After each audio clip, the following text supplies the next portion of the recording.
que ça c'est un peu secret. Je ne pourrais pas vous dire exactement ce qui est en train d'être fait, mais il y a beaucoup de choses qui sont en train d'être faites sur le terrain.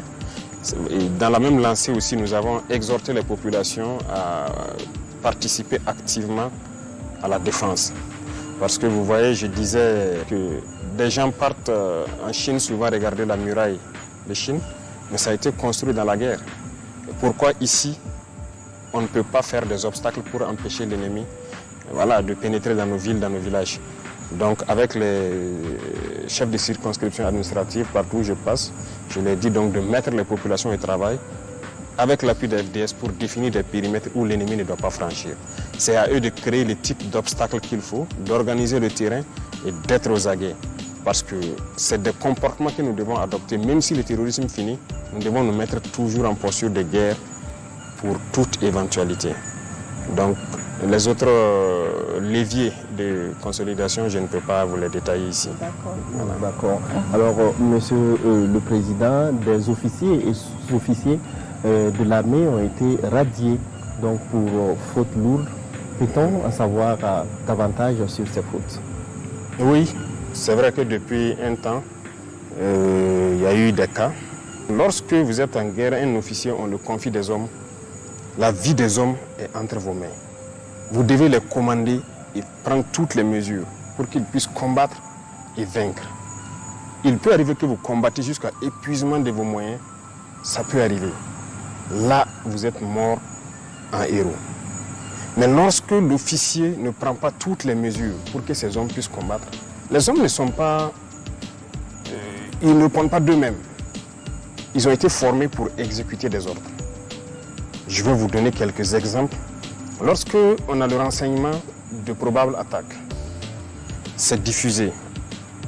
On peut avoir une zone. Et dans la zone, si on a plusieurs positions, on va les dire, il est possible qu'il y ait des attaques. Nous serons à côté. Il y a les drones qui seront pas loin, en tout cas à équidistance des différentes positions. Mettez-vous en alerte. Ça veut dire qu'il faut guetter. Et ça, c'est des cours que les officiers apprennent à l'école. Le poste d'observation, le poste de guet, tout le monde l'apprend. C'est toi, tu dois placer tes hommes à une bonne distance de ta base pour t'alerter quand on voit l'ennemi venir. Parce que l'ennemi pousse souvent ses motos, il ne va pas rouler. C'est rare qu'il roule venir. Donc, tu dois avoir un dispositif qui te permet de te renseigner. Et c'est à partir de ce moment que vous alertez à l'arrière. Aujourd'hui, toutes les positions ont minimum 2 moyens de communication, sinon 3. Et on a fait en sorte que toutes les positions soient en liaison directe avec le pilote de drone. Donc ils n'ont pas besoin de passer même par leur chef pour appeler le drone et dire je vois ça, venez traiter. Donc tout est réuni. Et autour, on a fait quand même une organisation du terrain pour permettre aux gens de combattre. On veut juste l'alerte. Ok, les guetteurs ont signalé ça. Et les avions vont intervenir. Et lorsque le renseignement est diffusé, et qu'on prend souvent le soin d'envoyer des missions, aller voir des dispositifs, vous dire d'aménager ça, de faire ci, d'organiser le terrain, vous ne faites rien. Un officier, vous ne dites pas aux hommes, il y a ce cours-là que tout le monde fait, l'OTC, organisation du terrain, camouflage. On vous alerte qu'il y a une attaque probable dans la zone, vous ne faites rien. Et subitement, on apprend, on est sous le feu. Comment vous pouvez comprendre? Et regardez, depuis un bout de temps, c'est la journée. Djibo a été attaqué en pleine journée. Heureusement, ils ont vu venir. On a pu intervenir à temps. Regardez Solé. C'est la journée. On n'a pas été alerté. Pendant que le drone était à côté. Kankwalou, en pleine journée. Pas d'alerte. C'est le drone qui a vu lui-même. Taouri, en pleine journée. L'autre jour, le 23 dernier, Sanga, pleine journée. Il y a des choses qui font mal. Donc quand les pilotes apprennent qu'ils sont à côté, 15-20 km, et on ne les alerte pas. Peut-être qu'ils sont en train de chercher ailleurs, parce qu'ils ont beaucoup de positions en même temps, et vous vous faites surprendre en pleine journée. Comment est-ce qu'on peut expliquer ça? C'est une faute grave. Vous avez sacrifié vos hommes.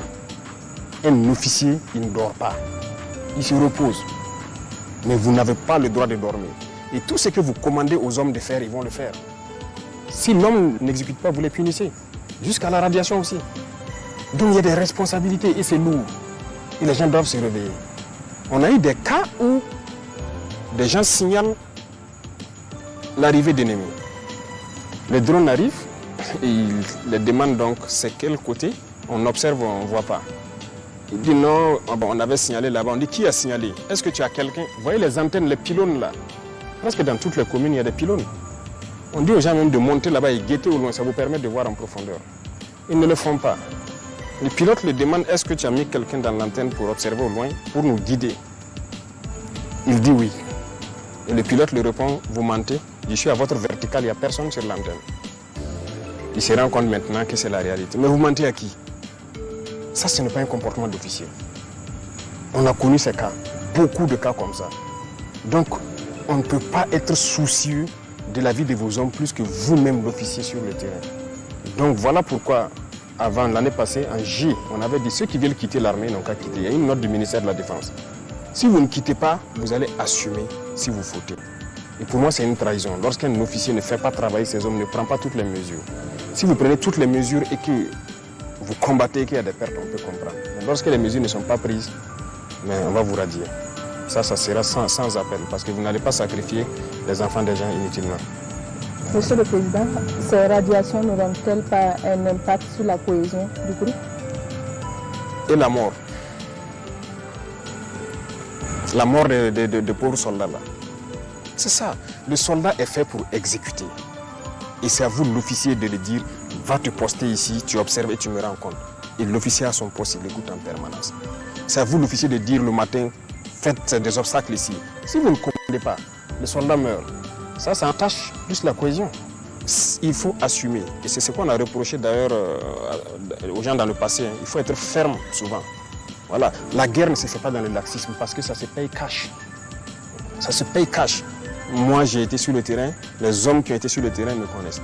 On peut me trouver dur là-bas, mais on s'entend très bien. On va combattre, mais on va revenir vivant. Il n'y a pas de cohésion dans cette hypocrisie. Non, non, non.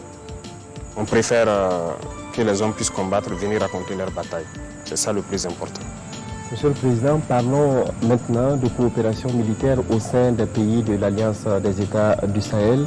Alors, quelles sont les actions concrètes qui ont été entreprises depuis la création donc, de cette alliance pour combattre le terrorisme sur le terrain? Merci, il y a eu beaucoup d'actions concrètes.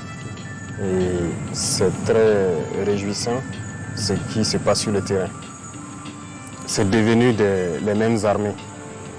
Il y a beaucoup d'actions qu'on ne peut même pas finir de citer. Les armées sœurs du Niger se retrouvent à exécuter des missions de l'armée malienne ou de l'armée burkinabé. L'armée burkinabé exécute des missions de l'armée malienne et de l'armée nigérienne. L'armée malienne aussi exécute des missions qu'on leur confie. Ça, ce n'est peut-être pas donné.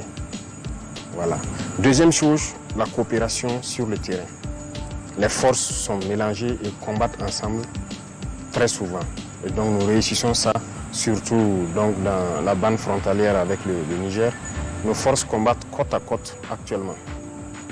Dans le domaine donc, des appuis aériens, c'est fréquent. Voilà. Lorsque nous avons beaucoup d'opérations et qu'on est submergé, on peut faire appel aux vecteurs nigériens, aux vecteurs maliens qui viennent nous appuyer. Lorsqu'ils ont besoin de nous, on part les appuyer. Et en termes de frontières, il n'y a pas de frontières actuellement. Donc les vecteurs burkinabés rentrent où ils veulent. S'ils sont en fin d'autonomie ou quelque chose, ils peuvent passer la main aux vecteurs maliens ou nigériens. Pareillement, ils rentrent aussi sur notre sol, ils font la recherche. Voilà. Et vraiment, ça se passe très bien. Il y a beaucoup de choses qui se passent actuellement entre nos trois armées.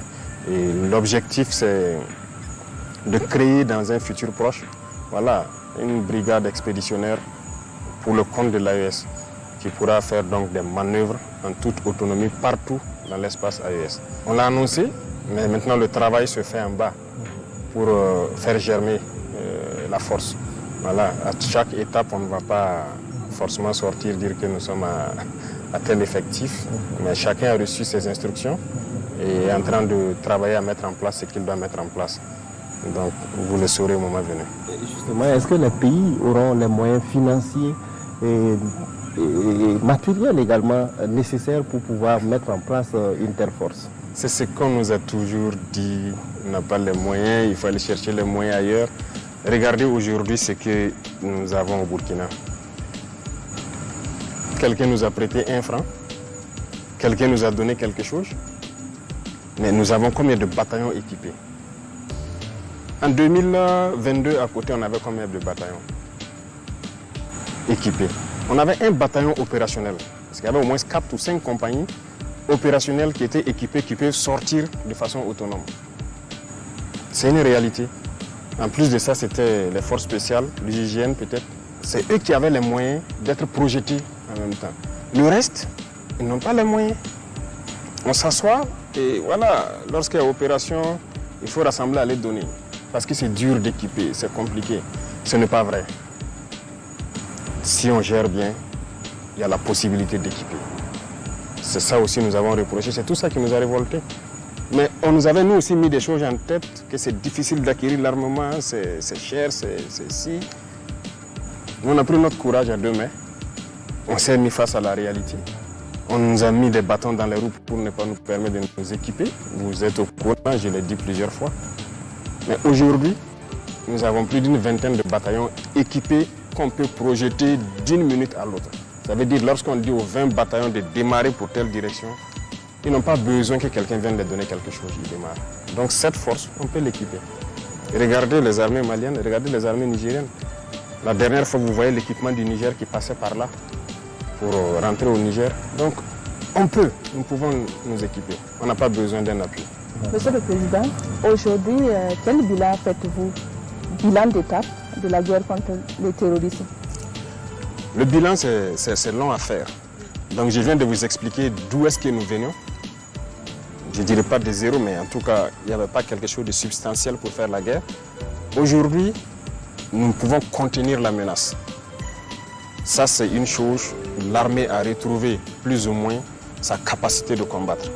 Aucun soldat ne va aller aujourd'hui sur le front sans armes, ne va aller sans moyens de protection, ses gilets, casques et trucs, les munitions et autres, tous ces VDP.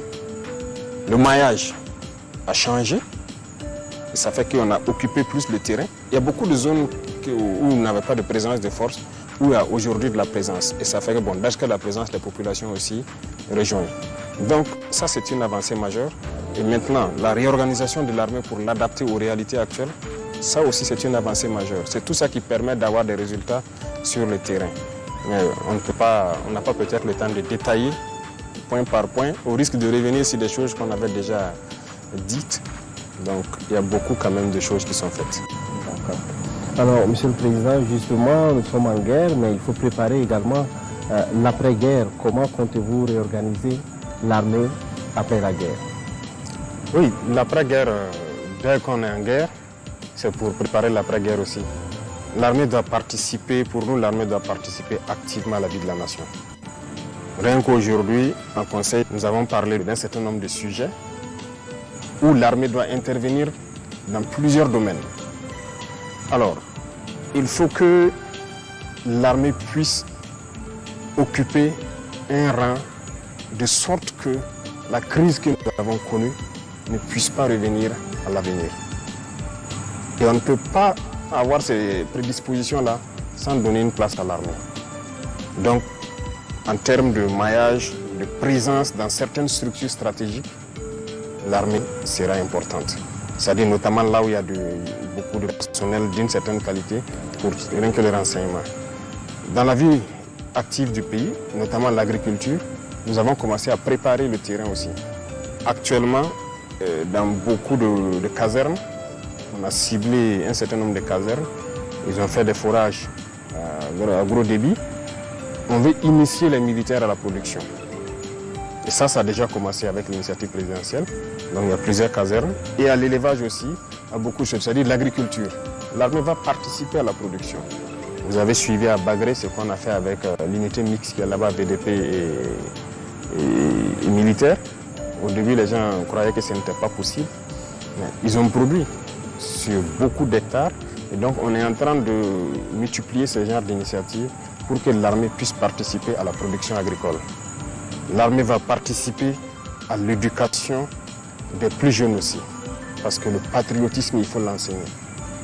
Donc l'armée aura un rôle prépondérant, en tout cas à l'avenir dans la vie de la nation. Parlons d'économie à présent. Monsieur le Président, l'économie des pays en guerre est généralement affectée.